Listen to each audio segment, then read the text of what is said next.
The strongest earthquake since 2013.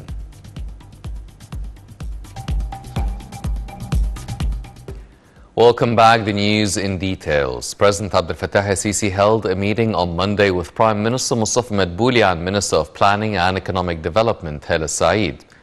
During the meeting, President el-Sisi directed to continue studies on the world economic crisis repercussions and its impact on the economy's performance, with the aim of preserving its positive path and progress of financial and economic indicators.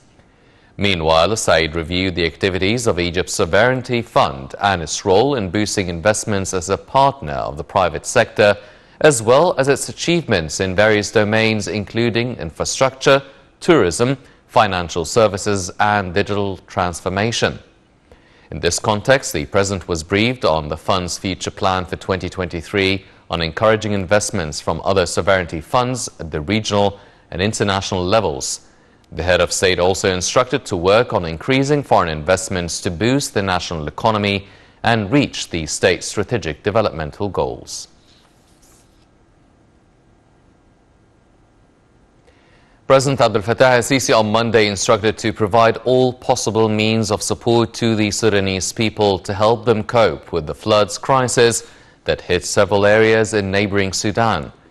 In line with these instructions, a land corridor was established to convoy foodstuff, medicines, humanitarian and medical aid to the Sudanese using a total of 90 shipping trucks. The convoy is part of a land bridge that will remain open to alleviate the suffering of the Sudanese in appreciation and respect of the deep and distinguished Egyptian-Sudanese ties.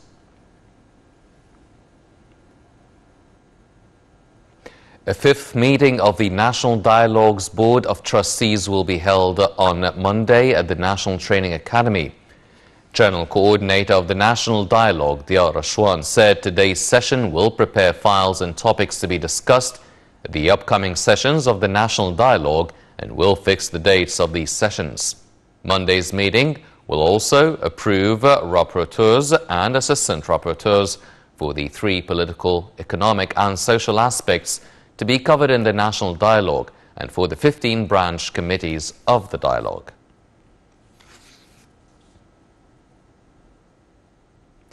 Foreign Minister Sameh Shoukry on Monday reviewed a vision of the Egyptian presidency of the upcoming COP27 conference for consolidating international climate work.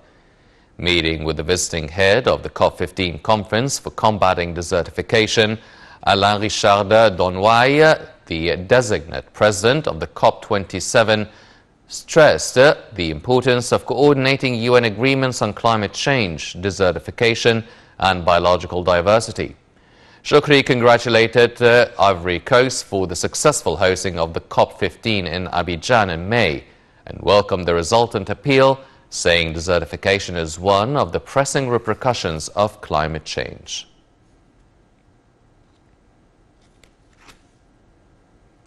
Egypt welcomed appointing Abdullah Batili as the UN Special Envoy for Libya and Chief of the UN Support Mission to Libya. In a Foreign Ministry statement, Egypt expressed its hope that the new Special Envoy can achieve a breakthrough in ending challenges facing Libya. Egypt also reiterated its support of UN efforts to reach a political settlement that ends the crisis till reaching presidential and parliamentary elections as soon as possible, and the withdrawal of all foreign forces and foreign mercenaries and militias.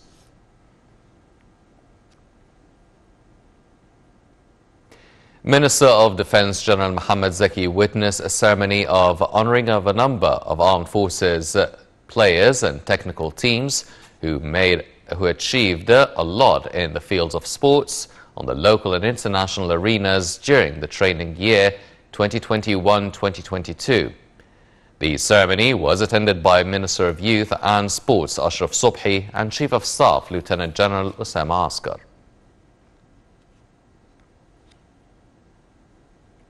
Within the framework of its strategy, the Interior Ministry continued its efforts to combat all types of crimes across the country during the past month. The ministry managed to locate 5,941 cases of drug smuggling across Egypt's governorates. It succeeded to seize more than 164,000 kilograms of heroin, 837 kilograms of hashish, as well as more than 37,000 tramadol pills. The confiscated drugs reach a value of £109 million. It also managed to arrest a drug smuggling gang in Upper Egypt, where a number of weapons were found with the criminal elements. Meanwhile, the ministry located 3 cases of money laundering with a value of £62 million.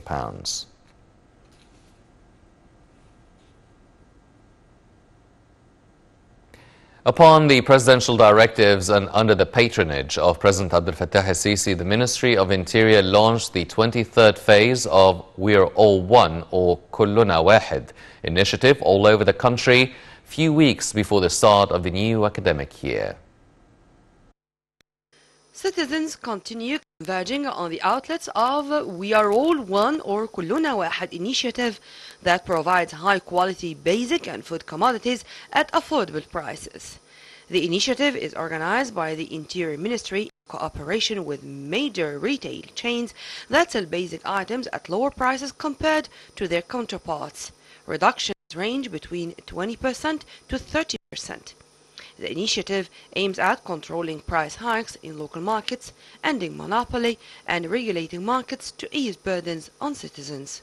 Upon presidential directives and under the patronage of President Abdel Fattah el-Sisi, the Ministry of Interior launched the 23rd phase of We Are All One few weeks before the start of the new academic year. This came in light of the political leadership directives to take the necessary measures to boost the social protection system in continuation of the Interior Ministry's strategy to maintain its social role. The citizens are able to buy their needs from different outlets nationwide, as the initiative is held with the participation of a large number of supply chains. Meanwhile, the Ministry of Interior also resumes affording the citizens with food and non-food commodities in subsidized prices in its Amman outlets, which covers the country in 1,026 branches. Commodities were made available at 25 to 60% of their original prices compared with other markets where the initiative is not applied. Besides foodstuffs, the initiative also provides durable goods, electrical sets, household items, clothes, furnishings, lighting supplies, and